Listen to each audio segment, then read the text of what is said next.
विद्यार्थी मित्रांनो, सुप्रभात। आज ज्यावेळी सकाळच्या वेळेला मी फिरायला गेले, गाण्याचे एक सुंदर ओळी माझ्या कानावर पडल्या। हिंद देश के निवासी सभी जन एक है, रंग रूप वेश भाषा चाहे अनेक है, चाहे अनेक है। किती सुंदर ओळी आहेत विद्यार्थ्यांनो या। खरंच आपला भारत देश विविधतेने नटलेला आहे। तर अशा या विविधतेने नटलेल्या आपल्या भारत देशाचा आज आपण आजच्या तासिकेत मराठीच्या तासिकेत अभ्यास करूया। हा आहे आपला भारत देश।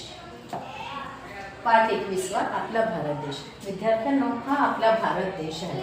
बघा, आपला भारत देश विविधतेने नटलेला आहे। त्यामध्ये वेगवेगळ्या जाती धर्माचे पंथाचे लोक राहत असतात। अशा या भारताचं नाविन्यपूर्ण वैशिष्ट्य म्हणजे इथल्या पर्वतरांगा।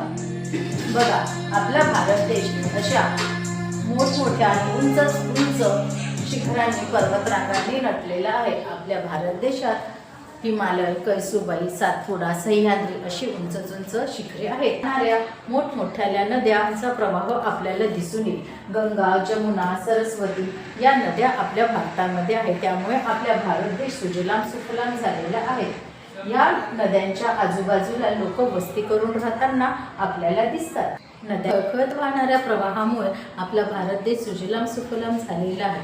त्यामुळे भारत देशात हिरवीगार घनदाट जंगले आपल्याला पाहायला मिळतात। ताडोबा अभयारण्य, चिखलदरा अभयारण्य अशा प्रकारची जंगले आपल्याला आपल्या भारत देशात बघायला मिळतात। या नद्यांमुळे जमीन सुजलाम सुफलाम झालेली असल्यामुळे नद्यांच्या आजूबाजूला छोटी छोटी गावे वसलेली आहेत आणि या नदीच्या प्रवाहामुळे गावातील लोकांना अनेक सुखसोयी उपलब्ध झालेल्या आहेत। त्यामुळे गावामध्ये अनेक प्रकारचे लोक वस्ती करून राहताना आपल्याला दिसतात। या लोकांचे पोशाख, खानपान पद्धती, अन्न पद्धती या सर्वांमध्ये आपल्याला विविधता दिसून येत आहे। आणि पुरुष जो या चार्टमध्ये आपल्याला भारत देशातील लोकांच्या पोशाखातील विविधता बघायला मिळते। महाराष्ट्रीयन स्त्री जी आहे ती लुगडी किंवा साडी घालते। पुरुष धोतर किंवा शर्ट पॅन्ट घालत असतो। गुजरात प्रांतातील स्त्री उलट्या पदराची साडी घालते, पुरुष धोतर घालतो आणि बंगाली घालतो। बंगाल प्रांतातील स्त्री जी आहे ती बंगाली पद्धतीची पांढरी साडी घालते आणि पुरुष धोतर आणि बंगाली घालतो।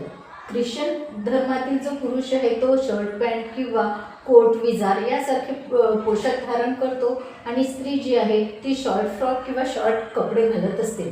त्यानंतर मुस्लिम ज्या स्त्रिया आहेत त्या कुर्ती, सलवार कुर्ती आणि पुरुष जो आहे तो लुंगी, सदरा आणि त्यावर विजार घालत असतो। त्यानंतर कोळी लोक समुद्रकाठी राहतात। तिथले हवामान दमट असल्यामुळे स्त्रिया छोटी लुगडं आणि पुरुष छोटी आखूट लुंगी घालत असतात। अशा आणि आदिवासी लोक हे जंगलात राहतात। त्यामुळे जंगलातल्या हवामानाला अनुसरून तिथल्या स्त्रीचा छोटी साडी आणि पुरुष पानांनी व्यापलेलं छोटं धोतर पुरुष घालत असतो। अशा प्रकारे पोशाखातली विविधता आपण पाहिल्यानंतर आता आपण यांच्या बोलीभाषेकडे वळूया। आपण लोक महाराष्ट्रात राहतो। महाराष्ट्रीयांची बोलीभाषा ही मराठी असते। गुजराती लोकांची बोलीभाषा गुजराती असते। बंगाली लोकांची बोलीभाषा बंगाली असते। ख्रिश्चन लोकांची बोलीभाषा ख्रिस्ती किंवा इंग्रजी असते।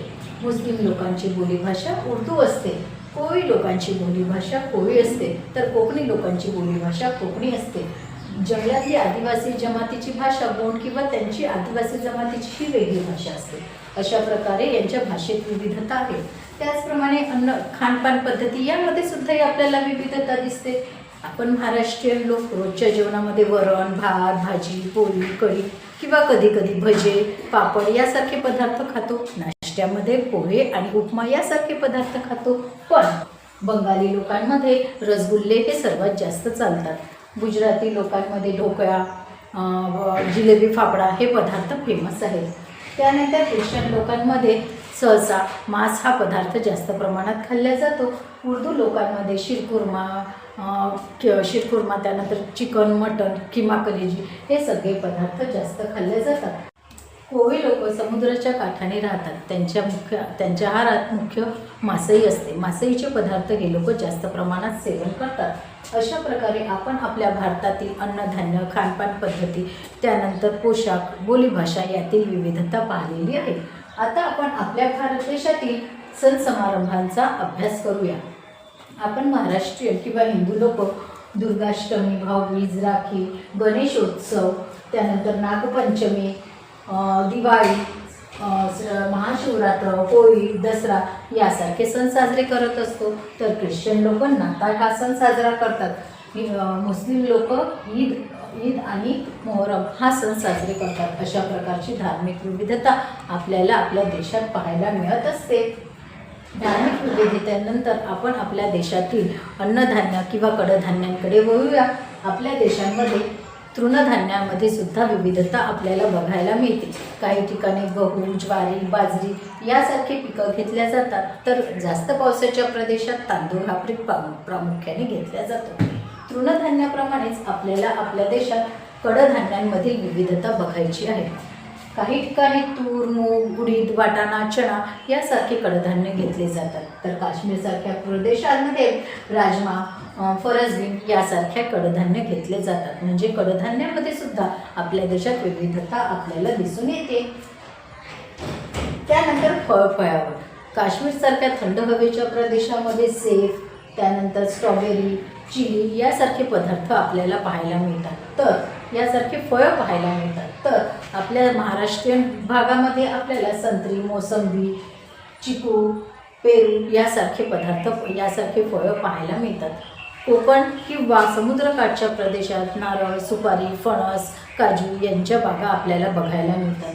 अशा प्रकारे फळांमध्ये सुद्धा आपल्या भारत देशामध्ये विविधता आहे. अशा प्रकारे आपला भारत देश विविधतेने नटलेला आपल्याला दिसून येतो. पण आपल्या भारत देशाचा एकच राष्ट्रध्वज आहे आणि तो राष्ट्रध्वज म्हणजे तिरंगा. आपल्या या राष्ट्रध्वजात आपल्याला 3 रंग पाहायला मिळतात. शेंदूर हा त्यागाचा प्रतीक आहे, पांढरा हा शांततेचा प्रतीक आहे आणि हिरवा हा हरितक्रांतीचा प्रतीक आहे. असे 3 रंग मिळून आपला तिरंगा तयार झाला आहे. म्हणूनच आपण आपल्या राष्ट्रध्वजाला तिरंगा असे संबोधितो.